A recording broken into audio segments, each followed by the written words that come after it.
I've finished roughing it. Since I've got a flat belt lathe, I had to put it in back gear in order to have the power to do this. Now on the cutter, I've since added, I mean I didn't remake my cutter, but I've since added a thing where you make the cutter maybe a couple of thousandths wider. You do away with these little webs in between each.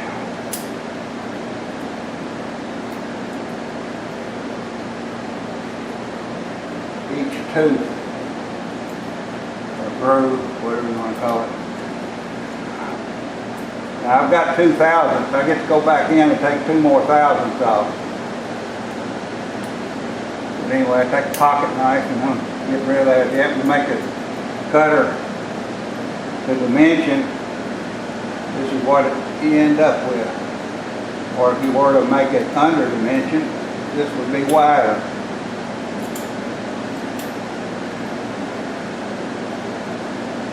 But anyway, you get the idea. Down underneath all that mess is the J6 form. And yeah, he's gonna blur out. That's my camera there. I have a couple of ideas that might be worth sharing. One is to 3D print your holding device for fragile or soft metal or plastic parts. I did this once before when holding something in a vise in a surface grinder, but I didn't save it because once you get through with it, you just toss it. The chances of ever needing it again, very slim. But you just put your part in it and put it in the mill vise. In this case, I'm going to be scraping in a 5mm wide Keyway. And anyway, that's the essence of that idea. Indicate that in flat, tap it around if you want your part in straight up and down. A better design would be if I had undercut this block when I printed it or modeled it, where it only pinches right where you're clamping, but I didn't have to do that. Come think of it, I didn't do it the other one, and I didn't have this much trouble. But anyway, I finally got the thing in there flat. We got it on the center now, and we'll start, well, I'll put that adapter on first that locks the spindle. I'll show you that.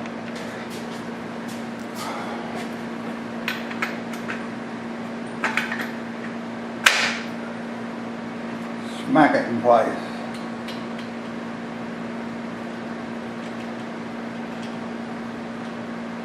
Lamp it. There's no way you can move that. And I need to lock it in order to get this stupid little adapter out of there.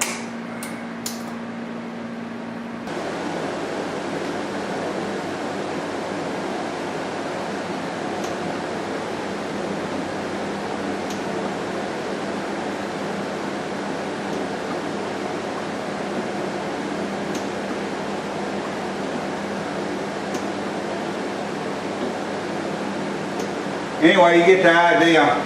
Now when I scrape this thing,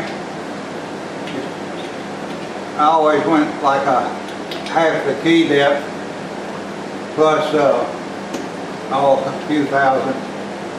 And I figured up what 2.5mm should be, and it should be I think about 98 thousandths. So I'm going to cut 100 thousandths, and I'll spare you all the boring part. Maybe I'll zoom in on the last cuts or something.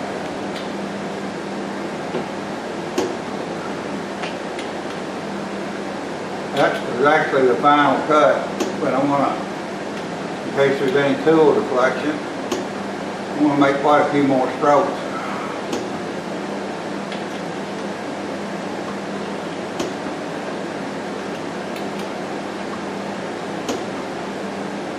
I feel like it's got nice and smooth all the way down, or rubbing all the way down, I guess, but now. The broaching tool, we just ground that out of a piece of puddle blank on the surface grinder. I've got an English Keyway broaches from 1/8 up to 1/2 inch, but I didn't have any metric. This world's going to metric, so whether you like it or not, get ready for it. I think the US is the only weirdo left that's still using the English system. Or maybe it was an African country. Well, there's the 100,000. I'd say it looks like it's supposed to. We'll find out later if it works or not. We can always reset up if we had to. This kind of goes without saying, but make sure your cavity up underneath your part is big enough for the chips you're going to generate. Don't know why I even said that. Y'all's plenty smart to think of that. Well, there they are. Two little serpentine belt pulleys from my little CNC mill. Next comes the set screws. Hopefully everybody knows not to put set screws 180 degrees apart. You put them 90 to 120 degrees apart. Never 180, because it ends up being like a hinge. If there's any ever wear on the shaft of the pulley, it'll sit there and wobble back and forth like as if the set screws were a hinge pin. So 90 to 120 degrees apart. I generally choose 120, but to each their own, either one works. Do it. I'm not going to turn the camcorder. Guess that's the best I can do as far as zooming in on one. Share another thing that I did. The threads in the mill head are 6 by 1.0 millimeter, and I wanted my hexes to all be the same because I'm using 1/4-20 screws on the other two screws that go into the spacer that holds the motor mount, and of course here's the spacer for this. So all I did was just take a 1/4-20 screw, turn it down a little bit, and then run a 6 millimeter die over it. So now the same Allen wrench works for all three screws for tightening the belt up. So another idea, or another thing I did. I made all my pulleys 2 to 3/10,000 press fit, which is a light press fit. And I didn't want to put any kind of pressure on the stuff inside the motor, so I turned me down a little piece of 5/8 cold roll where I can put that on the shaft. And then I can take my plastic mallet and tap the pulley. I don't guess you'd have to do that, but I don't know how this motor is built, and I didn't want to put any kind of shock wave to anything inside, you know, like chipping up brushes or something. I don't know what's in it, don't know how it's built, not taking it apart to find out.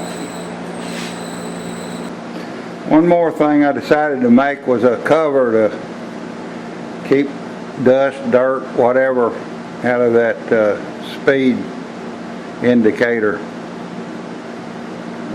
sensor on top of the mill. So I modeled up a cover, and it's printing out now. I'll show it on the machine. If somebody wants the STL file, just leave me your email address. Don't wait too many years. I'm an old fart. I don't know how much longer we'll be around. But if you get your email address to me before I croak, well, I'll send you the STL file, and if you want what drawings I've got, you're welcome to those. My drawings will have different dimensions than Franco's. Anyway.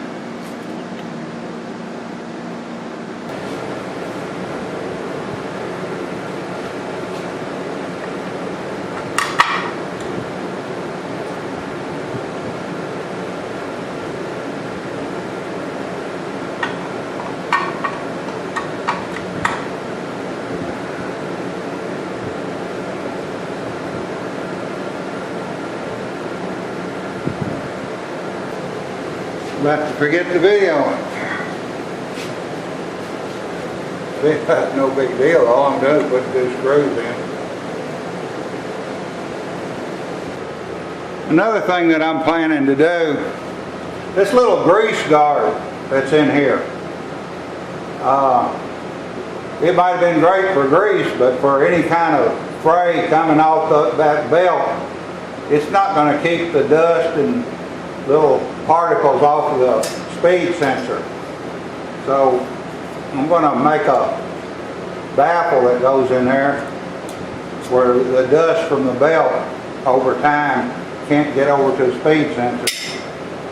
And since I don't have a brake press, I just save you know, old air conditioner cages, or in this case a door opener cover that burned out on me or got so old that they didn't have replacement parts for it. So that's where I got my metal that I'm going to make that the baffle that goes in there to keep the dust from coming over to the speed sensor.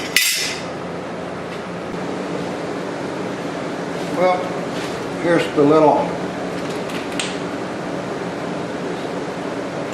thing to go there to keep any fray that comes off of the belt from getting over here to the speed sensor. Now to just be able to get the little screws in.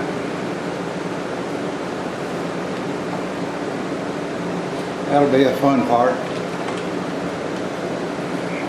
Always is.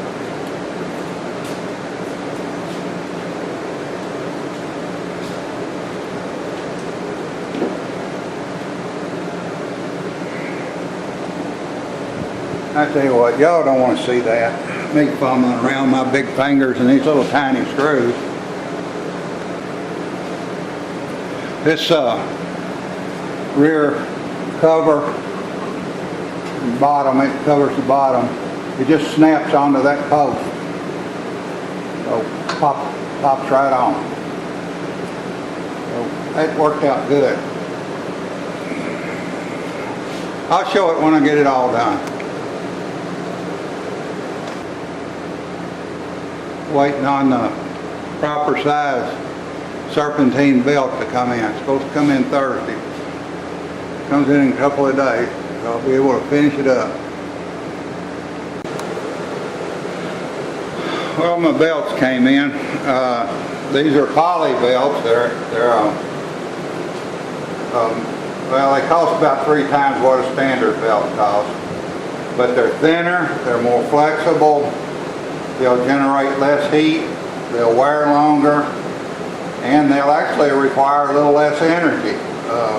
Some of your energy goes into the belt, driving it, bending it.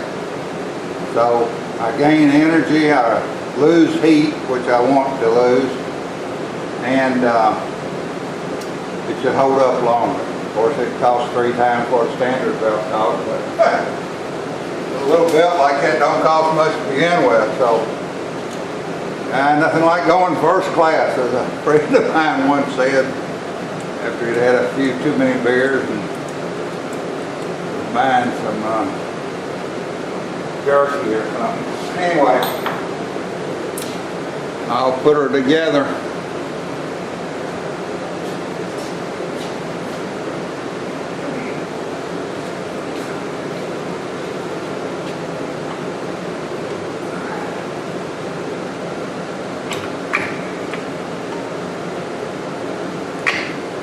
Come on, get up in there.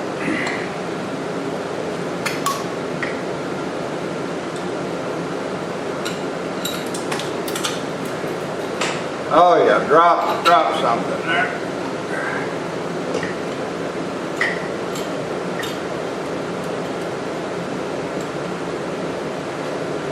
I don't think you need to see me put screws in. There it is. It takes very little to turn it.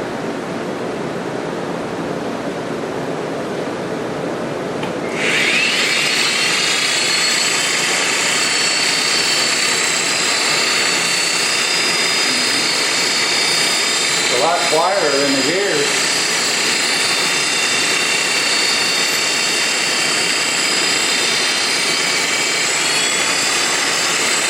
Oh, good grief. With that belt, I got over 5,000 RPM. Look at this. How about that? I gained another 400 RPM with that belt. Of course, I'm not going to run it wide open. How about that?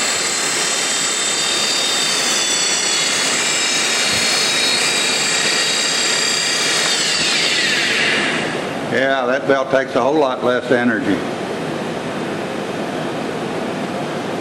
Yeah, it's worth the 3 times the price of a standard belt.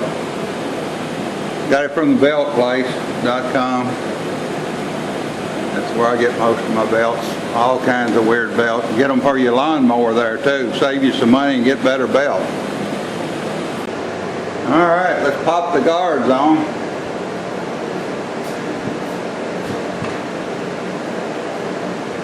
Back guard just pops on. Get out of the way or not, but anyway, pops onto that.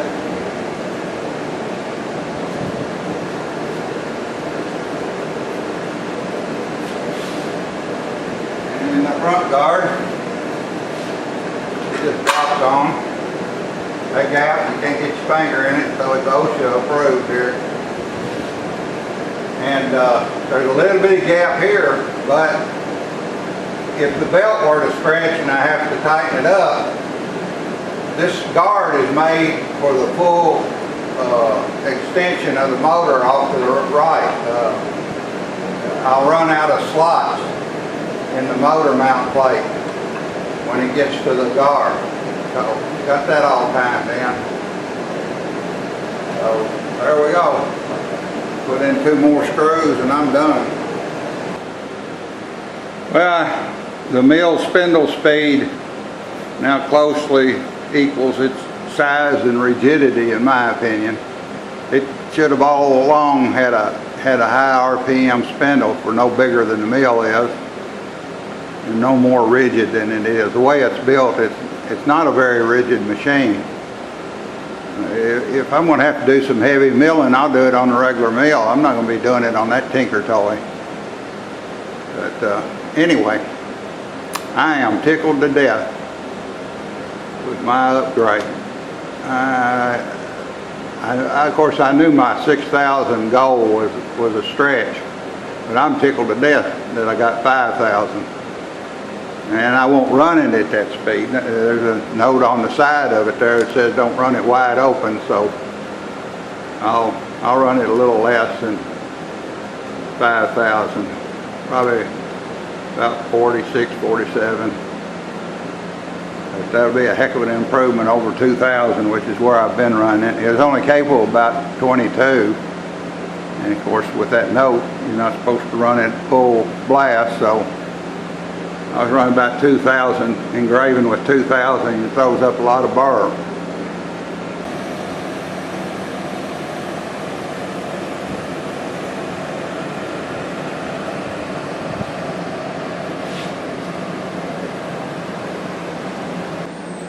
Drawings are available if you want to leave me your email address. As long as I'm still around, I'll send you the drawing. In order to move the carriage on my old 1899 Hendy lathe, I had to add an indicator so I could move that 92,000 6 times. And I've been able to do that for, I bet you, 40 years or more. So it's kind of a side line thing to this project, was adding that indicator to that old lathe, where I can make precision measurements with a carriage.